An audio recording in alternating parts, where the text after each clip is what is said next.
Canada's Wonderland is making its chaperone policy for younger guests permanent. Wonderland implemented a similar policy back in September because of what's described as unruly and inappropriate behavior by younger visitors. He's always had a very big passion for recycling. The summer tour that we did was so fun. And so they were just joking like, oh, wow, like we would love to host your birthday party here. Pokemon collectors are increasingly being targeted by thieves. Basically, we posted a card for sale in hopes of luring the suspect out. It worked. You are listening to Keep Canada Weird. Handsome Aaron Airport, episode 208 of Keep Canada Weird, a weekly weird news roundup where we collect, unpack, and in some cases celebrate all the unique and offbeat stories that played out across Canada over the past week. But before we get to everything we're going to get into tonight, let me ask, as I always do, how are you over there? I'm well, and I really appreciate you asking me that. It warms my heart. And I'm very well, especially on the weekend. You and I were able to see each other in person, and I saw your dog. Penny really liked you. I think she was a bit jumpy. Was she not a little jumpy with you, maybe? Well, she was excited. She definitely jumped up at me and on me in certain things. Listeners listening will want to know, is Penny as beautiful as I make her out to be? Are you comfortable answering that question? Well, Penny is a very beautiful girl. I will say that. Again, more of my issues lie with Penny's owner. Okay, save some of that because I'll tell you, there's a lot of dog talk tonight, so we don't need to get too far into it. Let's just move into our first segment of the night, which is what I call the special drink segment. I want to crack one of these open. And I'm telling you, we got a big night with a lot of stories, so I hope you come prepared with something refreshing, but also a little reinvigorating. I got something. I got a classic cola by Cove. I'm still dipping into my Cove stash, thanks to Ryan and the good folks at Cove. I'm slowly picking my way through it. Cove has like a unique flavor to a lot of their pop, and I feel like the classic cola, it tastes like enough like Pepsi or Coke, but not enough. It's a little weird and off-putting. It's not my favorite, but I need it. I need a drink. It's good. It's good. Yeah, I'm happy about that. What do you got? I don't have a Cove again this week because I had 2 Coves earlier today because I stocked up our fridge at the office with Cove soda. So I've been kind of drinking them through the day while I work. So I felt like I didn't want to have a third Cove soda today. So I went with a staple with tea. Okay. Decaffeinated tea, and I have it in my Robbins mug. Good. You know what you haven't had in a while is fast food fountain pop. And you know what I really haven't had in a long time, which used to... Oh, no! Did you spill it? Yes. That is... not special. No, you know what happened was I was holding on to the cup and the tea bag, it has the string hanging over the edge and the string kind of wrapped around my finger when I went to pull it away and then it pulled the tea bag out and now it's all over the place. That's actually a pretty good segue into our next participant here. As usual, or as we've been doing the last several weeks, we have a couple listeners who are going to share their special drinks with us to help us open up the show. And the first one also ends, I guess it ends a little bad because I'm pretty sure she dies while unveiling her special drink.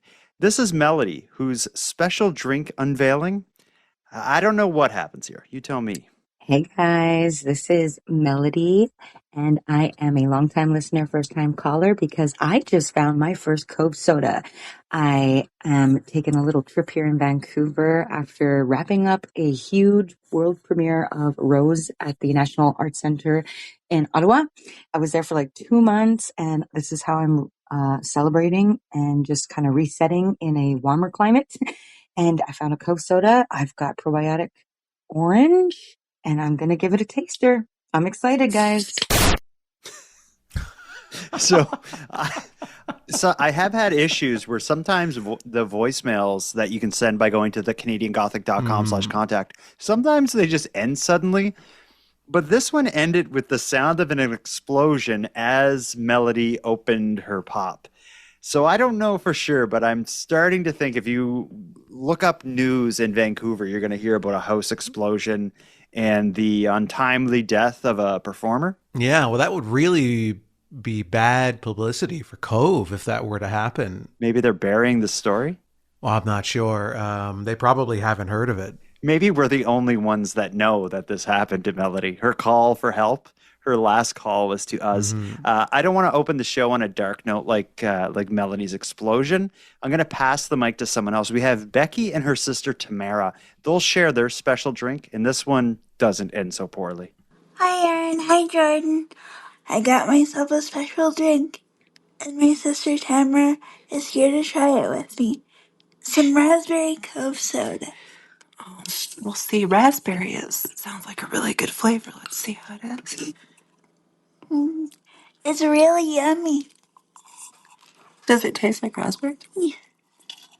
I really appreciate that it's a lower calorie option that has no aspartame in it.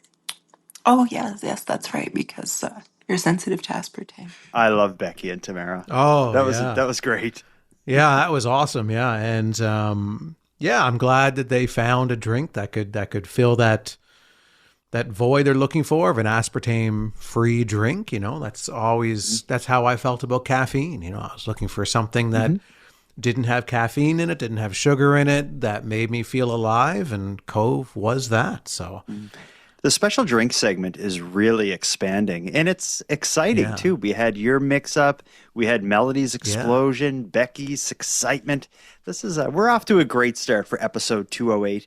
You know what we should do? We should go to a party. Our first story of the night is going to take us to British Columbia. We're going to go to a birthday party a 5-year-old boy had that was quite unconventional. Most kids dream of birthday parties with bouncy castles, pizza, and expensive gifts, but not 5-year-old Hamat Ray of BC. He celebrated his 5th birthday watching appliances get crushed, cardboard boxes be shredded, and plastic bottles be squished into cubes. Why, you may ask? Because he loves recycling. Let's go to a birthday party, Aaron.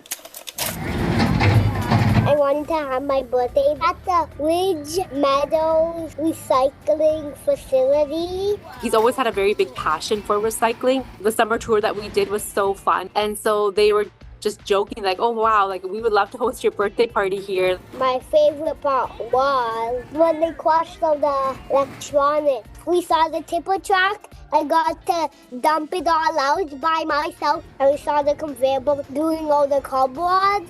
They gave me 2 hats and a pin that I'm wearing. They give it to their employees once they've been there for 5 years. That's a pin for 5 years because you're 5 years old. He had the best birthday. I'm so glad that he has the self-confidence to know recycling and to correct other people, including myself, when I don't do it correctly. It's my favorite thing to do because I like making the world clean. Himit, happy birthday. You are amazing. And there are wonderful people at every end of this. Firstly, they opened the facility on the weekend specifically for this birthday party. And it seems that Himit likes to go through the neighborhood and let people know when they haven't sorted things out properly. I wish you would come to my house. I screw it up all the time. We've gone to a lot of birthday parties here on Keep Canada Weird, but it's usually for seniors over 100 years old that we usually go to their parties. But going to a 5-year-old's party at a recycling plant / dump, that was good for a change. I like that. Yeah, you're right. It is generally the elderly that invite us to their parties, but it was nice to be at a more youthful affair. And this is the kind of story that even my ice cold heart can be warmed by this story. It's just like a boy who loves recycling and gets to have a party at a recycling plant, and just knowing then this is how like evolution truly is a perfect design, because recycling gets done because there are just people who are born to do it, you know. Like and he is one. By the sounds of it, he goes around his neighborhood criticizing people's recycling abilities. Yeah, because when I was 5 years old, recycling or garbage in general was the last thing on my mind. You know, it was so the fact that there's this little boy who's just naturally for some reason, given this God-given interest in recycling to the point that they'll even have a birthday party at a stinky recycling plant. It's a cool idea, though. For a birthday party, if you got a bunch of 5-year-olds, they're going to love seeing these machines operate, see the tractors moving stuff around. Like, that would be pretty cool. But there's probably a good reason that they don't invite children to recycling plants very often. Well, I'm surprised that someone in charge was like, you know what? Let's open up on a Saturday and get a bunch of kids down here and we'll turn the machines on. Yeah. I'm sure it was heavily supervised, the whole procedure was. So, but this is one of those stories where there's so much in the world. There's so much awful news in the world, and this one rolls around and just makes you smile. Yeah. Yeah, recycling of all things.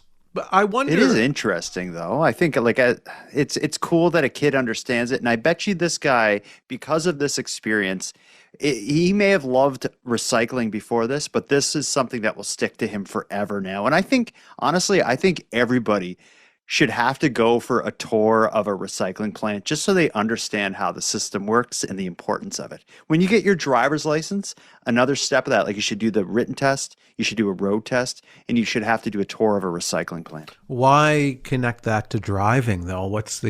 I don't understand. Because everyone most people get their license, so that would be a way to require everyone to go get the tour. I think with people like this boy here, we don't need to force people in your dictatorship to force people to recycle and force people to tour plants. There are children that are that interested in recycling that they'll spend their weekends doing it. So I don't think we have to worry about the world anymore. There are amazing people being born and growing up right now that are going to save this planet. And it makes me feel safe that I can continue to be a burden on society, and it's going to be balanced out by people like him. Yeah, that's right. There is a lot of problems in the world. Let's take our first break, and when we come back, we're going to hear about one of the many problems in the world. We're going to hear about animals behaving badly, for the most part, in our first segment of stories. We'll get into it after a quick break. What are you doing, Aaron? You keep getting up. This is a podcast, not a dance class. I'm cleaning up my tea, man.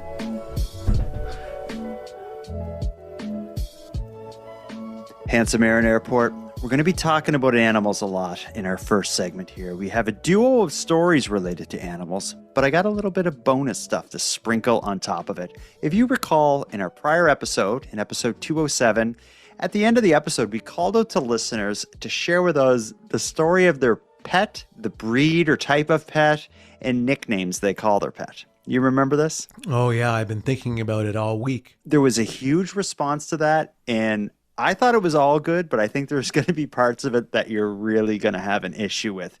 You've heard me talk about Penny, and it's really bothered you. Yeah. I have a feeling what we have done is created a segment that's going to make you quit this show. Okay. To give you a sense of what's come through, I want to play you one voicemail from a correspondent named Katie. Katie and her dog has a lot in common with Penny and I.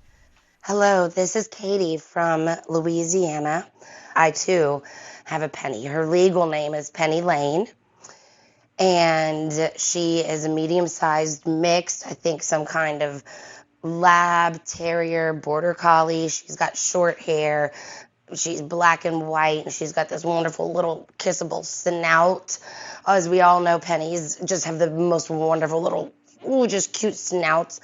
And I think that any dog owner of a dog named Penny would agree that there is no competition on which Penny is the best. Penny stands together with all the other Pennies, knowing that they share this title. Penny is the best, most wonderful, sweet angel. Yes, you are. Yes, you are. As a good girl, as a beautiful good girl. She's so beautiful. I don't know if it's a Penny thing, but I feel like Katie talking to her dog, especially at the end when that voicemail devolved into just like a love fest. That's very much my Penny and I. But anyway, I thought that was sweet. Were you able to handle that? I got through it. I'm not going to leave the show, but I might suggest that you and your minions have a penny convention. And why don't you just go somewhere and you guys can talk about how much you love your pennies and how special your pennies are and how they're special this and special that and sweet, sweet this. And you can just do it, somewhere else and just do it. And you can talk to each other and mingle and ask each other questions and connect. And the rest of us can go on with our lives and not be just bothered and interrupted by you people. Okay, so I will tell you that this is only the start. That was one voicemail from one correspondent talking about one dog.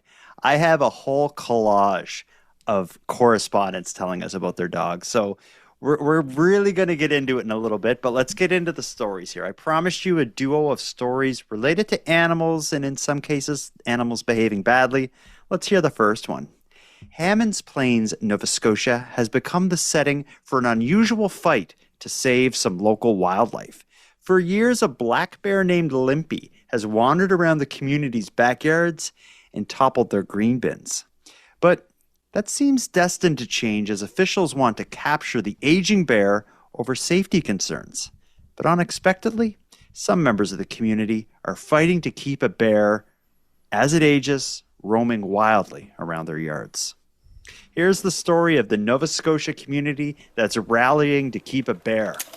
Debbie Miller has lived in Hammonds Plains for 35 years and has hosted Limpy, an elderly black bear, in her backyard a handful of times. He often will come, he might come by and sniff and then keep going, but he often will get into other people's green bins that have some really good munchies for him. So when news came out on April 1st that Nova Scotia's Department of Natural Resources was setting a live trap to capture Limpy and remove him from the area, many people were left wondering why. We were really upset as a community about that because Limpy's been here 20 to 25 years, give or take. We're not 100% sure.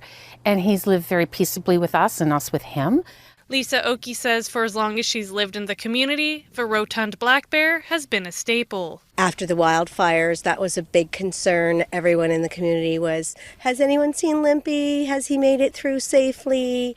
So I would say he's a respected part of this community, and I'm very sad to see that this is happening to him. The Department of Natural Resources has been tracking Limpy for roughly 15 years. And note there have been safety concerns raised about the bear, especially given how close he's getting to homes, as well as his health, which as he ages could make him unpredictable. As a department, we looked at this and we said, it's time that we remove this bear from the community when we have an understanding kind of the predictable behavior, and so that we're not dealing with removing this bear in a more of a crisis situation. If DNR is successful in trapping Limpy, Mayor says the next steps will be to take him to the Shubenacadie Wildlife Park for a health assessment. And if he's in good health, he'll live out the rest of his days at the park. But for area residents, they would like to see him live out his days at home. I guess we feel here as a community that he has as much right to be here as we do, and we're happy to live with him. He brings us a lot of joy, actually. Who takes the first stab at this one? Wow, this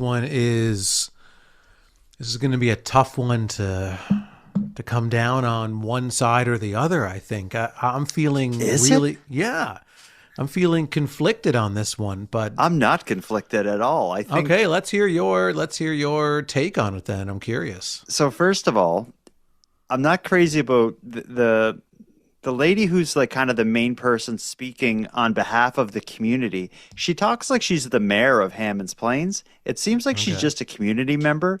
I don't know if the entire community is like, you know what, we want to fight to keep this wild bear aging and probably becoming unpredictable, like roaming our yards or whatever. It seems like she wants to keep the bear. I don't know if everyone does. I know if I was in that area, I wouldn't want a wild bear in its later years roaming around where my kids will be and stuff. So anyway, that's one side of it. But beyond that, it's not like they're trying to kill this bear. They're trying to, as it's getting old and may become unpredictable, they're trying to catch the bear, to bring it to a zoo, to have it go through a medical evaluation, and if the bear's in good shape, they're going to let it live out its days at the zoo. And wouldn't that be a great end for a bear, rather than it just getting old and maybe attacking someone and being killed, or walking out in front of a car or something? So what happens if they determine the bear's not in good shape? Well, I hope they would give it medicine and fix it. Okay. Well, I just feel that this bear, okay, and I agree with you. This is why I'm so conflicted on this story. I do agree that if the bear is getting this integrated into this urban environment where these people live, and it's older and it can start to get unpredictable, then that can be an issue for sure. Because that's when it will freak out and do something crazy, when it's like old and nuts. Well, yeah. Well, I mean, we don't know. I mean, I assume we're assuming, so we don't know. We can't predict. We can't say for sure how the bear is going to behave in its older years, but certainly these professionals think that there is a risk there of the bear maybe getting violent, maybe doing things that can harm the residents there. So, but on the other hand, this is the bear's home. If the bear lives there and wants to be there and survived, all these natural disasters that have occurred there, and has really toughed it out, and it feels a little unnatural to remove him like that. Yeah, I get that. It's let nature take its course sort of thing. And that's, in a perfect world, maybe we could. But at the same time, if we let nature take its course, we wouldn't have subdivisions in Hammond's Plains, which is basically the forest. And we wouldn't have, these green bins that was attracting the bear to our homes and such. Like, I think someone needs to make a tough decision here. If you have a bear that's roaming around backyards and stuff, someone needs to make the decision. And I think the right decision is to put it somewhere where it can live out its end of its life, where it's safe and where people are safe. Yeah, and that sounds like a good option, but I just kind of always think back to the book Animal Farm. Okay. You ever read that? Of course. But I don't see how it relates to this at all. Well, when they were taking the horses and they were saying, oh, we're just taking them away for whatever. And then they were actually, taking them to the glue factory. Yeah. So you're thinking like they're capturing the bear and get it checked over. And they're just going to tell everyone that like, oh, we're just going to take him to beautiful heaven, a heavenly wildlife sanctuary where he'll just eat and have sex all day.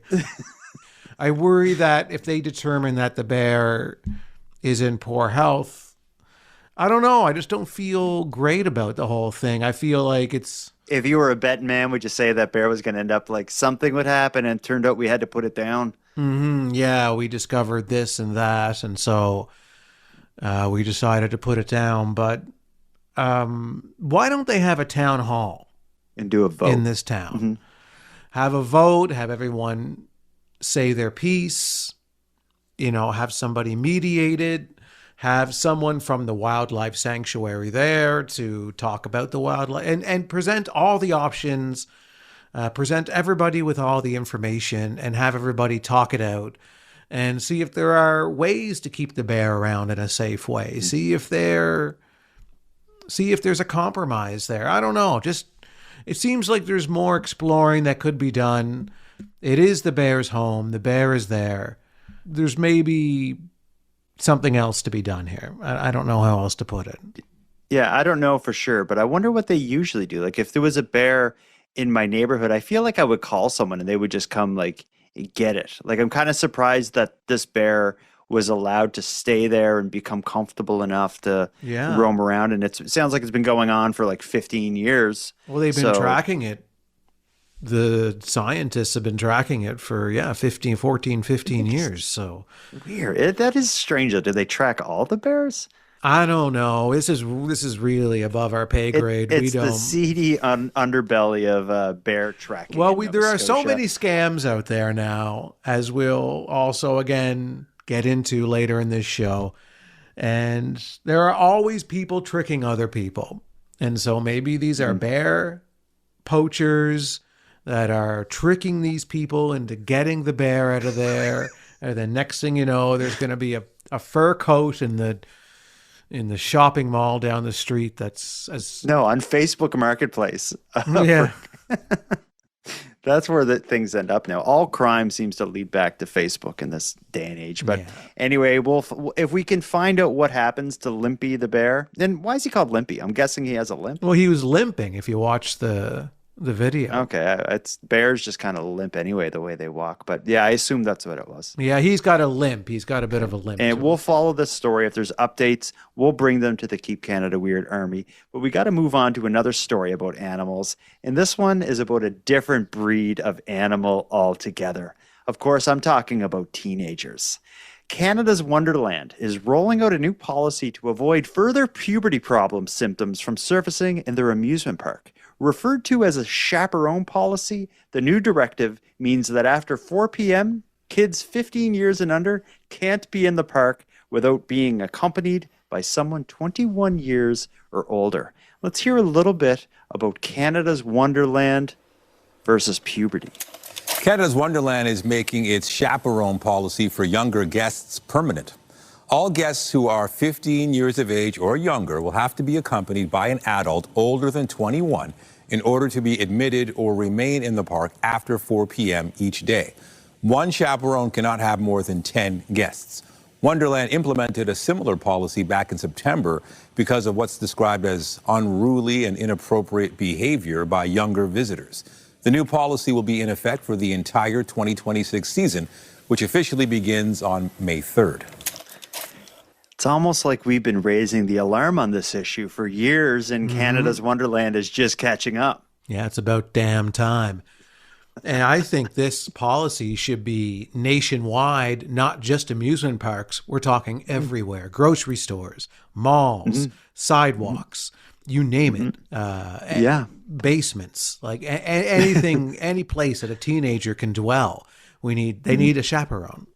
21 years or older. We don't want a 20-year-old. We don't want a 19-year-old. I think the most generous part of this whole thing is that the rule only applies to kids 15 years and younger. So they're only getting the 13, 14, and 15-year-olds. But maybe this is baby steps, and what's going to come next in the 2020-17 season is the 16, 17, 18, and 19-year-olds, because they're just as much of a problem. And you know, the other issue is that so are the 21-year-olds, really.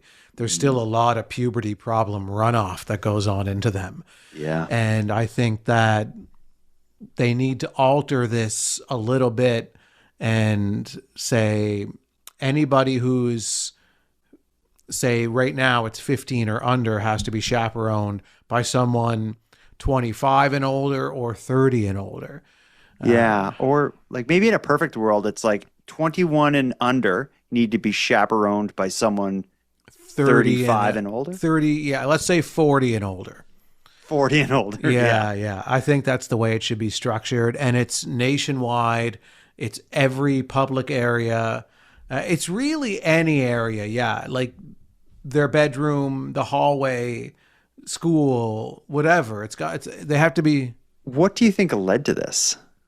And like we could both use our imagination, but could you imagine the antisocial things that happen amongst unchaperoned teenagers at Canada's Wonderland? And for anyone who's unfamiliar, Canada's Wonderland is basically like, you know, an off-brand Universal Studios or Disneyland or something. It's just it's an amusement park that's awesome. Why'd you call it off-brand then? Well, because it doesn't have, like, it's not connected to this major thing. You know, Universal Studios is like all the Universal stuff.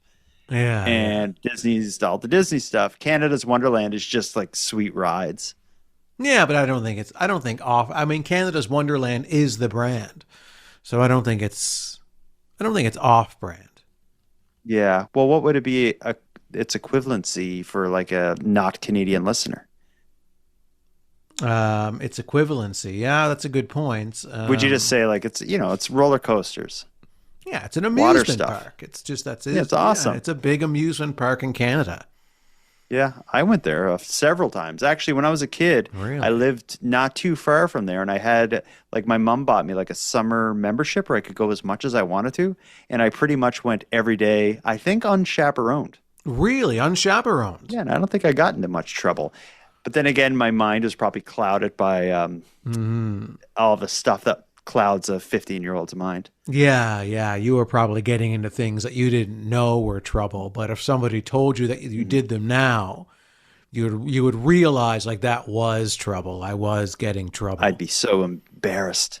Who is the more dangerous animal, the unchaperoned child at Canada's Wonderland or the aging black bear Limpy in the Hammonds Plains backyard? Okay, well, here's what we need to do then. If we're comparing it to Limpy, then the teenagers who have puberty, they need to be taken to a sanctuary where they ride out their infection there.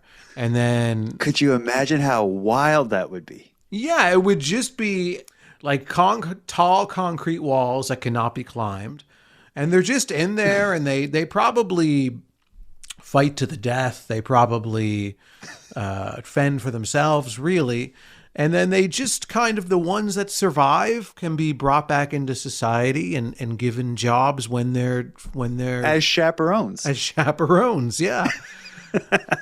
Yeah. You evoked Animal Farm with an analogy. I would say it would be a lot like Lord of the Flies in that. Yeah, and there's a new Lord of the Flies movie coming to Netflix. Are you serious? Yeah, there is, yeah. What? Yeah. It's about time. I'm sure you've had this experience, but I remember doing Lord of the Flies in probably high school or junior high school and suffering through that like 1970s era Lord of the Flies movie. Oh, yeah. We did watch the movie, but I really enjoyed the book, although I found it quite scary to read at that age. Mm-hmm. Yeah, I did as well, but I'll definitely watch the new version of it. But anyway, we got to wrap up our animal segment with something special. I teased this at the beginning of the segment, but as I said, we heard from so many correspondents who wanted to tell us about their dogs, their cats, and their everything else's. Rather than playing about 35 voicemails, I made you a bit of a collage here. This is a listener named Z, Toby, Tamara, Jessica, and Jerry, telling us about their pets. Hopefully this doesn't gross you out or sicken you, because there's a lot of love about to go down here. Okay. This is Z. I am from the States, from San Jose, California. And I wanted to talk about my dog. Her name is Princess. Full name, Princess Fidelis Rivas Rodriguez. She has so many nicknames. One is Squeebs, Baby Girl, My Baby. Hey guys, calling from Roslyn, BC. I also have a miniature dachshund named Gus. We call him Gussie or Gus Gus. He is a very social little guy who really likes other dogs. The bigger, the better. And he is really great with children. My name is Tamara, and I'm calling from Brockville, Ontario. I could not resist the urge to call at your invitation regarding my dog Morley. Like Jordan, I will take every opportunity to extol the virtues of my wonderful girl. She is my little girl, and I love her so much. Hi, Jordan and Aaron. I just wanted to call in about my dog. He is a blackmouth cur. His shelter name was Chief, but I didn't like that, so I named him Cedar, Cedar, like the tree. Personally, I call him Cedaroo, or Cedaroni, or a combination of the two, which is Cedaroni Roo. Jerry here from Addison, Ontario. So we have a big, muscly black lab shepherd cross named Finn. He loves everyone and everything. I call my boy handsome, so I guess he has that in common with Aaron. We also have a cat named Chloe, who is fluffy and cute, but waffles between being sweet to plain old cantankerous. Did you enjoy that? Yeah, it's all dogs, man. Well, we had a cat there. Oh yeah. There was a little bit of cat sprinkled in at the end. But did any cat people call in, or did we just get dog people? I edit those. I made the collage. And you okay? What's in is what's in. What's there is what's there. I see. The censors have spoken. And no, when you after there's so many more than I had time for. So we may hear some next week as well. But after the credits at the end of tonight's episode, it was someone who lives on a farm and they have a whole bunch of animals, and I couldn't really edit it down. So I'm going to play it after the credits. And there is two cats named Freddie and Jason after the horror movie killers. But I don't want to move the show from a weekly weird news roundup to a celebration of like animal nicknames. But I definitely do enjoy it. If anyone out there wants to tell us about their cat or dog or maybe a bird, it'd be cool to hear about a bird. Yeah. Go to thecanadiangothic.com/contact, and we'd love to hear it. But as Aaron gets his wit about himself from the Love Fest, we'll take our second and final break. When we come back, we're going to have a duo of stories related to consumer complaints. And things will probably go from sweet and cuddly to heated for this segment. Handsome Aaron Airport. Just as the show often brings us to birthday parties, it also often brings us to stories related to the theft of Pokemon cards for whatever reason. We've covered the crimes associated with Pokemon cards several times in the past, but it seems to be getting worse, much worse. And police are finally getting serious about it. In British Columbia, police ran an undercover sting posing as Pokemon card sellers to catch the suspect behind a string of violent robberies. Here's the story of the Poke thefts that led to the Poke sting.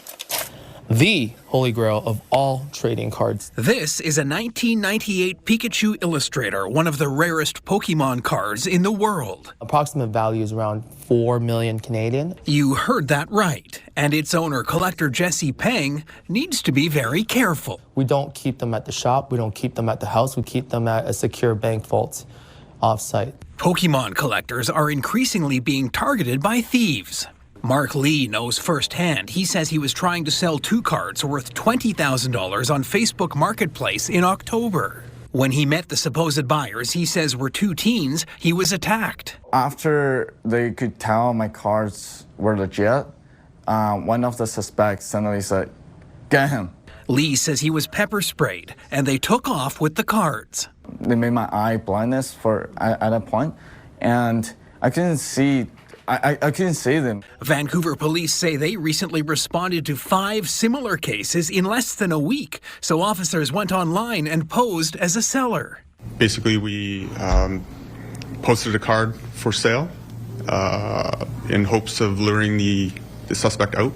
It worked. Police say they arrested a man in his 20s on Friday who is expected to face charges. Thieves are busting into collectibles shops across the country. Peng says they're considered easy targets compared to a jewelry store or bank. We're really increasing our security measures, and I think it's really important for every card shop owner to understand that there's people that are looking at you. The message from Vancouver police today is if you're buying or selling anything online, try to meet up in public, and if you can, bring someone else. Or many police departments offer a safe space inside their lobby or just outside, monitored by surveillance. That's the best option. Lots to unpack there. We don't need to get into the surprise we both have that these cards are so sought after. The value is a little bit surprising. Like in that news clip, a local card shop owner is holding up a $4 million Pokemon card. That's kind of unusual to see something like that, but it's, the value's out there. The demand is crazy for Pokemon cards. Like I said, we've talked about it a bunch on this show. I've seen countless videos of like brawls at Costco with a bunch of adults trying to get at the Pokemon cards. But it seems like it's taking the next step now where there are violent robberies for Pokemon cards that led to the police doing this elaborate sting that I'm surprised worked so quickly and easily and successfully. Yeah, it was one of the best stings I ever heard about. And I think we're getting to a point now, and I hate to say this, and I know I accused you of running a dictatorship earlier, and then also with your censorship of the cat fans. But I think we need to take the Pokemon cards away from everyone. For a little while. Well, or forever, maybe. I don't know if people can be trusted with them now because they're just too alluring. They're causing too many issues. They're bringing people to violence, and no, everybody is in danger here now at this point in time. If my kids had Pokemon cards, I'd be getting rid of them because I'd be worried about them being attacked for them now. And that seems to be what things have dissolved into. So I think the only solution here is to ban Pokemon cards, storm into people's homes, take their cards, leave them emotionally scarred. The people who storm in have to be fully dressed in like SWAT uniforms with masks on, with weapons, going in, pulling all the drawers out of all the dressers and the kitchen cabinets, and everything's being dumped out onto the floor looking for cards. It has to be very swift and aggressive. Get all the cards out of everybody's hands, and then we can move on, and then we'll figure out the counseling and everything that'll be needed afterwards. That's simply a very minor symptom of what is the true medicine that has to happen here.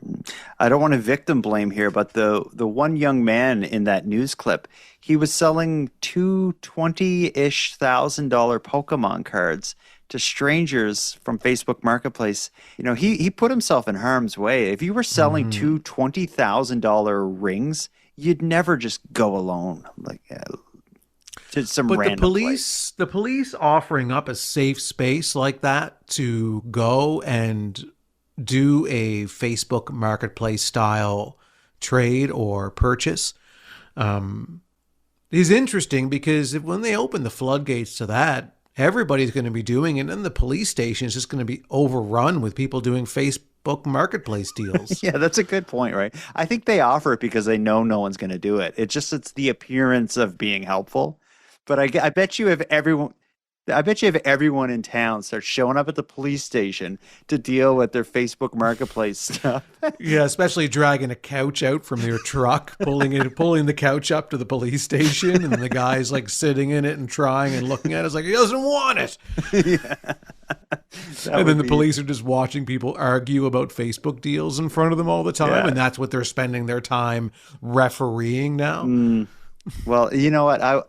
I can't imagine how many calls to go to the police station that in one way or another involve Facebook. Yeah. Like when you call, like how many 911 calls use the word Facebook? How many calls to the non-emergency line would use the word Facebook? I would love stats on that. Yeah, I'd like to hear some of that. Facebook is definitely the worst thing that has ever been created in the history of mankind. Something else that it may be the worst thing, or one of the worst things to ever be created in the history of mankind, is all the rigmarole that goes along with air travel. We're just coming off of March break here in Nova Scotia. Spring break for people in the United States is maybe just happened or is just about to happen. And there's a lot of trouble that goes along with that. Air travel can be a burden. But there's one thing in particular that I want to talk about tonight. This story comes to us from a close friend of ours named Randy. He told me about this news story, and he said, you guys got to talk about this on Keep Canada Weird because it's more important than you may know. So let's talk about a story related to carry-on luggage on airplanes, and then we'll invite Randy to tell us why this is so important. But let me set it up this way. Anyone who's traveled by plane with a carry-on bag knows if it's too big, you got to check it, and you probably got to pay a fee. An Edmonton man who was burned by the carry-on size limit in the past didn't want to get stung again, so he had a custom suitcase built to match the airline's carry-on rules exactly. And that's when the scandal starts. Here's the story of Flair Airlines baggage scandal. As travelers rush to catch their flights at YEG, most have made sure their carry-ons and personal items are the right size. I measure it before, before I carry it. I wanted to carry on my bag, but it was just too much. So kind of stood there for 5-10 minutes just holding up the line. After several financial hits, one frequent Flair flyer decided to take matters into his own hands. I've flown with Flair quite a few times, and every single time I would go and you put your bag in the sizer there, and it just never fits. So Andre Grandin had this custom suitcase built to the exact personal item specifications on Flair's website, with a width slightly less than Flair's published 6 inches. When he tried to take his new bag on a Flair flight, the custom-built briefcase didn't fit.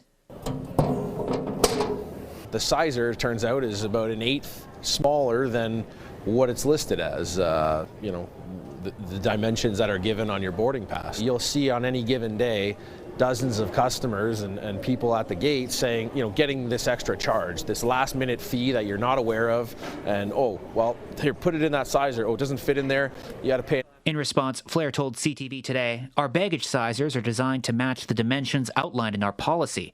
However, in this instance, the experience fell short of our standard.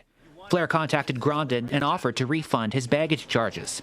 Flair also told him the sizer was damaged. I don't believe that to be the case.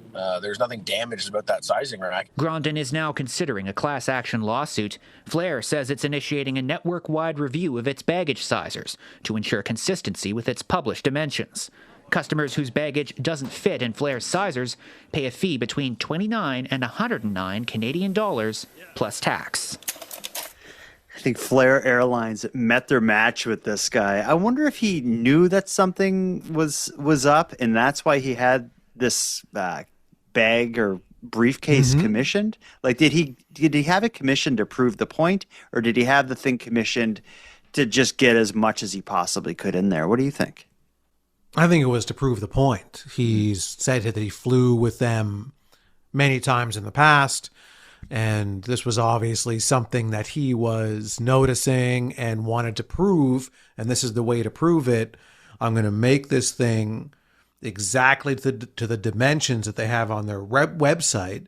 And then I'm going to see if it fits in their little measuring tools that they have out in the lineup. So, yeah. And then he did, it didn't. And then here we are. Yeah, I wonder somewhere in this story, I think there's a wife who was thought he was crazy for all these years, and he's like, I will prove my point, and did it. But I get it.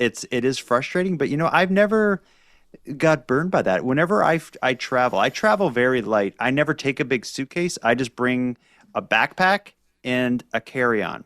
And my carry-on is, I think it's the right size that it can, be brought on a plane or whatever. So that way I never have to check anything. There's no worry about it being lost and having to deal with that crap. And also a lot of places now, you got to pay to check luggage, so I can avoid that as well. Yeah. But I've never been burned by this, it's too big, you got to pay $50, Jordan. Never been burned yet. I haven't either. I usually treat traveling the same way you do, unless I'm going for a full week or something. Then I'm going to take a big piece of luggage and I'm going to put a bunch of stuff in and check that. But if I'm going for 2 or 3 days, I'm putting it all in one little backpack. Yeah. I told you that this story got brought to us by our friend Randy. I'm going to give him a call because I know he wants to say some stuff about this story, but he also has his own story of how he got around getting screwed by companies like Flair Airlines, who wanted to say, Randy, your bag is too big, you got to pay us extra money. It almost happened to him. Let me get him on the phone here.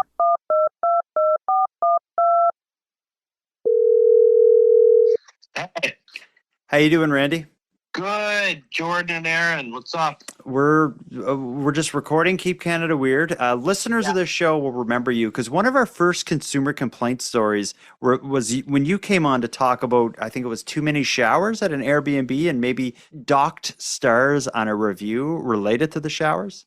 Yeah, not too many showers. The hot water actually wasn't working at the Airbnb. But that's enough. That's another story. Yeah, we were into that maybe 50 episodes ago. So longtime listeners will remember that saga. But you're here for something altogether new now. So you told us that you thought this was an important story to cover, and this was something that touched you personally. Do you want to tell us about your experiences bringing on a personal item? Yeah, and I noticed, as you both mentioned, you haven't encountered this. Never. And Jordan, neither of you. And there's a reason for that. It's because you've never flown with Flair Airlines before. That's true. Okay.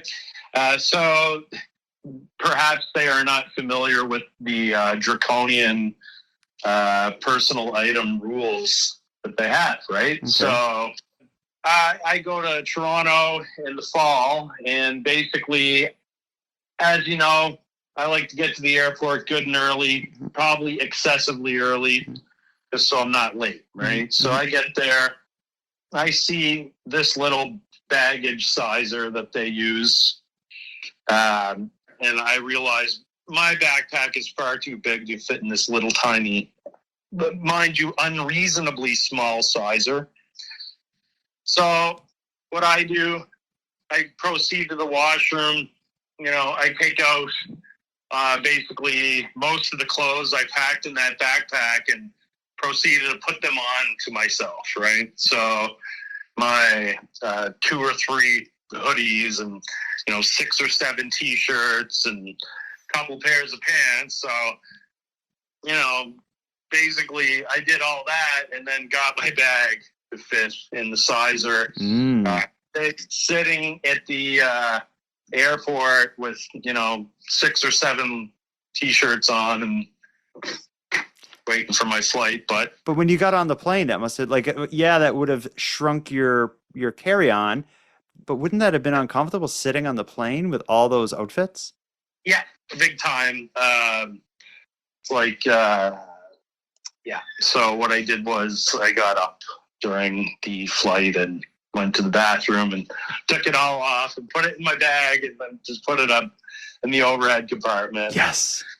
That was it. So I cheated the system that day. That was a hack. But and then on the way back, I decided I'm just going to mail all this stuff back to myself. So that's another thing you can do. Okay. So this is good. I think people listening to Keep Canada Weird will have some great ideas on how to get around this. Yeah. You're allowed to take the personal item. It is small. You can pay maybe $35-40 for a carry-on. Just do that. But right? why do that, though, when you could just throw on 6 T-shirts and a couple hoodies? That's also true, right? Or mail it. Or mail it to yourself on the way back, right? That's yeah. Thank you, Randy. I always enjoy having you on to share some life hacks, and Aaron is nodding in agreement. Thank you, guys. I appreciate it. And if you get a chance to fly with Flair, try it out. Bye, buddy. Bye. See you. Do you support any of those ideas?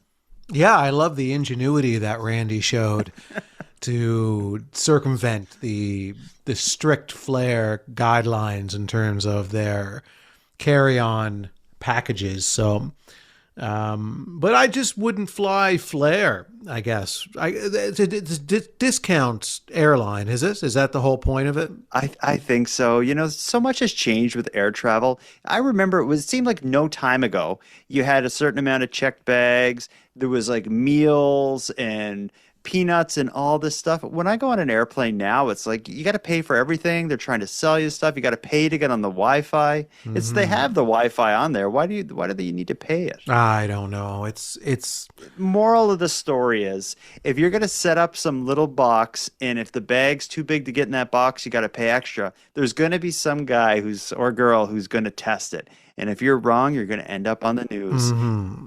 You better be damn sure that those sizers are exactly the size that they're supposed to be. And no matter what you do, there's going to be guys like Randy who are going to put on 6 T-shirts and 6 hoodies and get around the whole thing. Yeah, at least he was warm. He was definitely not going to be cold during his flight. So sometimes when that air blows on you, it can get a little cold. But The man in the story that we heard, he's talking about a class action lawsuit. That could be interesting because they could never prove whose bags were too big or shouldn't have been, or whose bags would have qualified and they shouldn't have been charged extra or whatever. So if that class action was successful, it's probably like everybody who's ever flown that airline and paid for, extra stuff will get a little chunk of money. Yeah, that would be the only way to do it, I would imagine. And just for the fact that they blamed that one sizer, well, that's a sizer that's defective or something. And yeah, they said it was damaged, but in the news clip, it's totally not damaged. Yeah, it looks exactly correct, and it doesn't look lopsided or it doesn't look off in any way. Yet, it's just the way that, like, it's a very Trump thing to do, to just say, oh, that's AI, or that's, I didn't say that. Like, yeah. It's they didn't think they'd get called out on it. But I think when the guy shows up with a custom-made briefcase, the time for honesty is now. This guy's not going to let it exactly. Just own up to it. Say, listen, we apologize. Thanks for bringing this to our attention. We're going to look into this and fix every sizer and make sure that everything is set right going forward. It was not our intention to defraud any of our passengers. That was an interesting story. I always enjoy getting into consumer complaints. I always enjoy getting into animal stories about teenagers, stories about Pokemon cards. We've kind of had it all tonight, right? Yeah, this was an exhausting show tonight. We really went the full 12 rounds. Yeah, I think we did. And I think our work here is done. We need to get a good sleep because we have another mailbag on the horizon here. I'm beginning preparations for it. So listeners out there, fill up our mailbag by going to thecanadiangothic.com/contact. Tell us about your dog. Give us feedback or opinions or theories on any of the stories we talked about tonight. And if you want to just complain about air travel, you can do that too. Again, thecanadiangothic.com/contact. And if your voice is aired in the show, be it as a standalone voicemail or as part of a collage, you qualify for a swag pack. And I'm excited to get them out to you. I just sent out 75 swag packs just this past weekend. So a bunch of Keep Canada Weird correspondents are going to have a fancy little treat showing up in your mailbox. Yeah, it's always nice to get a treat in the mail. Mm-hmm. Absolutely. Let's put a bow on this. Handsome Aaron Airport, until next time. Jordan Bus Stop Backhoe Bonaparte, until next time. 4 months till my birthday. I would like to have it at a recycling plant, but I could think of other places I'd rather have it at. And honestly, I would like to have it in the back room at a thrift shop where they sort the items and figure out the prices. It's such a mystery to me, and I'd like to be there for it. That'd be a great spot for my birthday party. I agree. And Jordan, until next time, as we continue on with this show and you and I get older, at some point in time, I'm going to be so old that I'll just be limping up to the microphone and barely speaking into it. However, even when I get to that point, don't bring me to the sanctuary. Leave me here in my home, keeping Canada weird.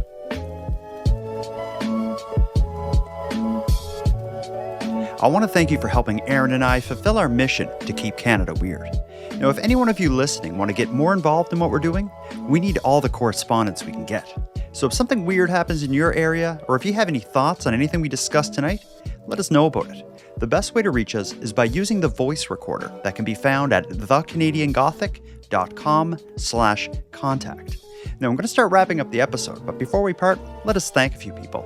First of all, Aaron and I want to give a big thank you to all the correspondents who contributed to this episode. If your voice message was aired on the show, go back to thecanadiangothic.com/contact and fill out the form to claim your swag pack and Keep Canada Weird badge. We'll happily get it right out to you. Next, a big shout out to Unicole for the intro and outro voiceovers, and Monty Data, who provides the outro version of O Canada that you're about to hear. And then lastly, but most importantly, we have a massive thank you to every one of you listening, as without your interest and your support, this work would be impossible. And for any one of you out there who want to support the show financially and get more out of the show at the same time, please consider the premium feed. Our premium feed subscription costs just a couple bucks a month, and that money will fund the creation of new episodes. But the premium feed will also give you those episodes early, give them to you ad-free, and give you access to a full back catalog of Keep Canada Weird episodes and bonuses. You can go premium at thecanadiangothic.com/subscribe. And even if the premium feed isn't for you, you can still support the show by simply sharing episodes on social media. That's free, and it's a big help. So until next time, take care of each other, hug your loved ones tight, and please keep Canada weird. And keep Canada weird. Please keep Canada weird. And now to our viewers and listeners everywhere. Good night. Hey Jordan and Aaron, my name is Amber and I am calling from Saskatchewan. I live on a farm just outside of a small town called Carrot River. I love it when you guys talk about your pets, sweet girl Penny and handsome Mr. Ken Tiggs. So I thought I'd share about my pets. Since we live on a farm, we have 2 dogs, 2 cats, and a herd of cattle. Our one dog is a German Shepherd Rottie Cross. So her legal name is Magellan, but we call her Megs or Maggie for short. Our other pup, his name is Hagrid. He is a little Pomeranian Chihuahua cross. For our cats, the one, he was also rehomed to us. He was also named Frederick, so we didn't change his name, but we call him Freddy for short. And then our second cat, he just started hanging out in the farmyard. He just kept returning, so we took him in and adopted him. Since our other cat is Freddy, we decided to name him Jason. So Freddy and Jason. Anyways, I love the show. Keep Canada weird. Bye, guys.